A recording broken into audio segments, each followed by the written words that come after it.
बात उस समय की है जब यक्षिणियाँ उत्पन्न हुई थी, बहुत कामातुर होने के कारण। जब वह ऋषि और मुनियों को छूने लगी थी। बहुत समय पहले एक महान ऋषि हुआ करते थे, जिनका आश्रम एक नदी के तट पर था। ऋषि घोर तेजस्वी थे और उनका तेज उनके चेहरे से झलकता था। ऋषि के तेज को देखकर जो यक्षिणियाँ धरती पर उत्पन्न हुई थी, उनमें से एक उन पर मोहित हो गई। वह यक्षिणी उन पर इतनी मोहित हो गई कि ऋषि को पाने की इच्छा से वह वहां पहुंची जहां ऋषि कठोर तपस्या कर रहे थे।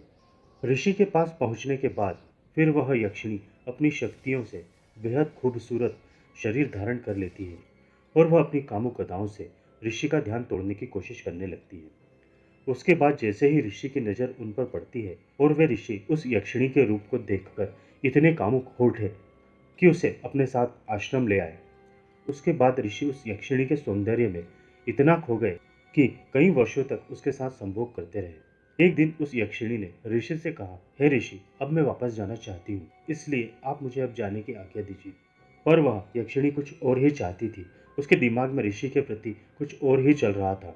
यक्षिणी के मुंह से जाने की बात सुनकर ऋषि उदास हो गए और फिर उस यक्षिणी को कहा, अभी कुछ दिन और रुक जाओ, फिर चले जाना।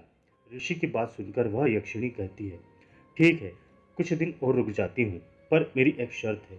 अब हम इस आश्रम को छोड़कर पर्वतों की गुफाओं में रहेंगे और सिर्फ वहीं संभोग करेंगे। ऋषि की कामुकता इतने वर्षों में अभी तक खत्म नहीं हुई थी। इस शर्त को सुनकर ऋषि तुरंत मान जाते हैं। पर यक्षिणी ऐसा क्यों कर रही थी? क्यों आश्रम को छोड़कर पर्वतों की गुफाओं में रहने और संभोग करने के लिए कह रही थी? यह विचार ऋषि के दिमाग में घूम रहे थे।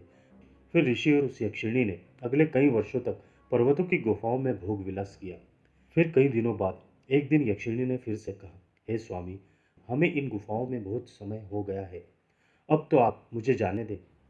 अभी भी वह यक्षिणी ऋषि के मन की बात जानने की कोशिश कर रही थी कि वह उसे जाने देंगे या नहीं, पर अभी भी उस यक्षिणी के मन में कुछ और ही चल रहा था। अब ऋषि ने उस यक्षिणी से क्या कहा और यक्षिणी के मन में क्या चल रहा है, क्योंकि यक्षिणी ऋषि के शरीर को पाने के उद्देश्य से आई थी, वह तो पूर्ण हो चुका था।